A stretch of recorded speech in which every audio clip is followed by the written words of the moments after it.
존경하는 곽규택 의원님 질의해 주시기 바랍니다. 예, 부산 서구 동구 곽규택 국회의원입니다. 후보자님 점심 잘 드셨습니까? 네. 예. 오후에는 후보자님 둘러싼 본격적인 좀 각종 의혹들에 대해서 좀 여쭤보려고 하는데요. 네. 그 전에 제가 간단한 질문 드릴 테니까 그냥 맞다 아니다 정도로만 몇 가지 좀 대답을 해주시죠. 후보자님, 그 선출직 공무원하고 임명직 공무원의 청렴도 기준이 다르다 생각하십니까? 제가 정확하게 이해를 잘 못했는데 조금만 더 설명 주시겠습니까? 선출직 공무원, 예, 국회의원이나 뭐 지방자치단체장이나 이런 사람들하고 임명직 공무원의 청렴성 기준이 서로 틀리냐 이 말씀입니다. 본질적으로 같다고 생각하고 어떤 예. 의미에서는 현실적으로는 선출직 공무원들이 일상적인 검증은 더 많이 받는 것 아닌가 이렇게 예, 생각하고 같다고 봐야겠죠. 예. 그렇습니다. 그리고 능력이 좋으면 공무원은 도덕성은 문제 없다? 어떻게 생각하십니까? 그렇게 보진 않습니다. 예. 재산이 좀 없는 사람은 재산이 많은 사람보다 도덕성이 결여되어도 된다. 어떻게 생각하십니까? 도덕성의 문제는 재산의 다과 문제와는 상관없는 그렇죠. 어떤 경우에게나 요구되는 문제라고 생각합니다. 예, 그 전제로 좀 여쭤보도록 하겠습니다. 그 모친 소유의 한강 빌라 있지 않습니까? 그 한강 빌라가 2019년 3월 당시에도 모친 소유였죠. 후보자도 같이 거주를 하셨습니까? 2019년 9년 3월? 3월. 2019년 3월이면 2019년 3월요. 2019년 3월이면은 아마 제가 정확하게 일자를 확인해야 되는데 그때쯤이면 저희 어머니가 아마 낙상을 하셔서 그때 전후에서 아마 거기가 4층 걸어 올라가는 예. 그 빌라였어요. 5월에 지금 배우자 되시는 분이 그 당시에는 배우자가 아니셨는데 네. 그해 5월에 이제 여기 전세를 들어오시는 걸로 돼 있거든요. 네, 맞습니까? 맞습니다. 예. 그때쯤 아마 그러면 그 한강 빌라에 2019년 3월 달에 그 세를 들어왔던 법인이 있어요. 네. 법인이 있는데 그 법인의 그 운영하는 분이 이하경 씨라고 있는데 아시는 사이죠? 네, 그렇습니다. 예.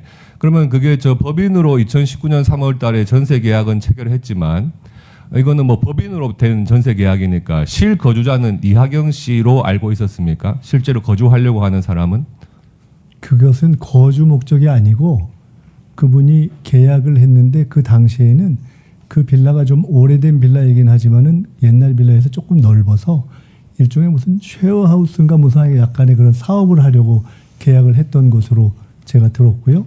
그랬다가 그것이 그 집이 좀 낡고 수리비도 많이 들고 해서 적당치 않다라고 판단하는 본인의 판단과 마침 그때 제가 결혼하기 전에 지금 저희 아내가 그 경기도에서 서울로 와야 되는데 사실은 길고양이를 좀 많이 이렇게 거둬서 고양이가 좀 이렇게 있어야 되는 공간이 넓은 그 집이 좀 방이 많습니다. 그래서 그 두 가지가 겹쳐서 이하경 씨는 조건이 안 맞아서 정리를 해야 되고 저희 사람은 그때 제 결혼도인데 들어와야 되는 이것이 맞아서 예. 바뀐 것으로. 어제 이거 슬라이드 좀 띄워주시죠. 어제 한 언론사의 보도에 그 2019년 3월, 5월 그 무렵에 그 모친 소유의 한강 빌라 말씀하신 그 제일 위층 거기에 인테리어 공사가 진행됐다 이렇게 보도가 됐는데 그 내용 보셨습니까? 보진 못했습니다. 그러면 그 당시에 인테리어 공사 한 거는 맞습니까? 맞을 겁니다. 맞아요. 네. 그러면은 지금 2019년 3월 달에 원래 1년 계약으로 들어와서 살려고 하던 그 원래 계약자는 한 2달 만에 빠져나가고 5월 달에 지금 후보자의 뭐 배우자가 되실 분이 거기로 들어왔다는 것 아닙니까? 네. 그리고 한 1년 뒤에는 지금의 장모님이 또 이렇게 임차를 해요. 그러면은 2달 만에 계약 해지를 하고 배우자가 임차를 하시고 1년 뒤에는 또 장모님이 임차를 한단 말이에요. 그런데 지금 후보자께서 내신 자료에는 이 이산지로부터 어떤 그 2억이라고 하는 전세 보증금이 과연 입금됐었는지 또 그것을 배우자가 들어오실 때 이산지의 2억 원을 반환을 했는지 그리고 배우자께서 그 어머님한테 정당한 2억 5천만 원의 임차 보증금을 제공을 했는지 그런 계좌 내역은 전혀 지금 뭐 제출이 안 되고 있는 상태란 말이에요. 그렇게 본다면 지금 특이하게 원래 1년 계약이 2달 사이에 이렇게 해지되고 배우자가 들어왔다 그러면 이게 지금 그해 12월 달에 그 후보자께서 결혼을 하시니까 이게 아마 신혼집으로 사용을 좀 하시려고 했던 것 같은데 그렇다면은 그 제공된 전세 보증금 반환 내역이 확인되지 않는다 그러면 과연 이게 배우자께서 실제 거주는 배우자께서 하시는 걸로 돼 있는데 누가 전세 보증금을 냈는지 확인이 안 되는 거 아니겠습니까?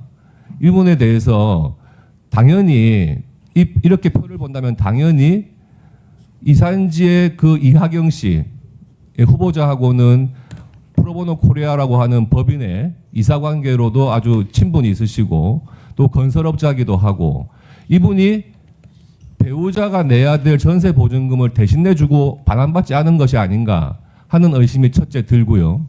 두 번째, 인테리어 공사를 한 게 맞다 그러면 인테리어 공사를 한다 그러면 최소한 몇 천만 원이 들 거 아닙니까? 그러면은 2달 사이에 그 집을 다시 나가면서 인테리어 공사한 비용에 대해서 어떤 정산이 안 됐다 그러면 최소한 그 인테리어 해준 것 정도는 그 금액만큼은 또 후보자께 제공한 것이 아닌가 이런 생각이 자연스럽게 든단 말이에요. 어떻게 생각하세요? 그 궁금해하시는 것이 자연스럽게 드는 것이 저에게는 그렇게 자연스럽게 느껴지지는 않습니다. 왜냐하면 자연스럽게 저 과정을 보면은 너무 쉽게 이해가 되는 일들이어서 첫째는 다 제가 계약 주체가 아닌 저희 어머님 명의의 집을 이산지가 임차하고 다시 그것을 해지하면서 배우자 예정자가 임차하고 그랬다 그 이후에 장모님이 임차하는 과정이기 때문에 다 계약 주체가 제가 아니기 때문에 제가 직접 관련되지 않은 것은 당연합니다. 첫째. 두 번째로 각각 계약 주체가 전환되는 이유도 대단히 당연합니다. 저희 어머님은 낙상이 되셔서 평지로 나가셔야 됐고 그때 그곳을 들어올 생각이 있었던 저의 지인이었던 이산지의 대표가 들어와서 사업을 하려 하다가 그것에 비용이 제법 드는 수리의 요구가 있다는 것 때문에 주저하고 그리고 말씀드렸던 그때 저희 아내는 들어올 사람은 서울로 들어올 집을 찾고 있었는데 있던 집을 정리하면서 들어와서 인테리어에 대한 정산은 어떻게 되는 겁니까? 네, 잠깐만요. 그거 말씀드리겠습니다. 들어왔고 그 다음에 중간에 신혼집으로 쓰려 했던 것으로 보인다라는 말씀과 관련해서는 저는 저 집을 신혼집으로 쓸 수가 없는 것이 저는 지역구 국회의원이기 때문에 제 지역구 내에 아무리 작은 집이라도 살아야 되기 때문에 저 집은 신혼집으로 쓸 이유와 계획이 별도로 살고 있었다. 다시 저희 장모는 왔다 갔다 해야 되는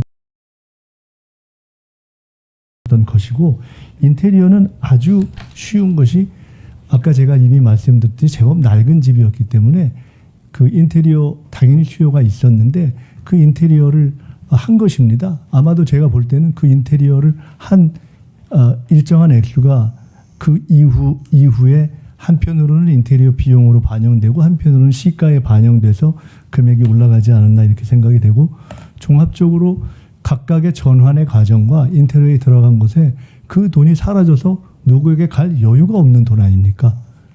그리고 당연히 저것은 뭐를 내죠?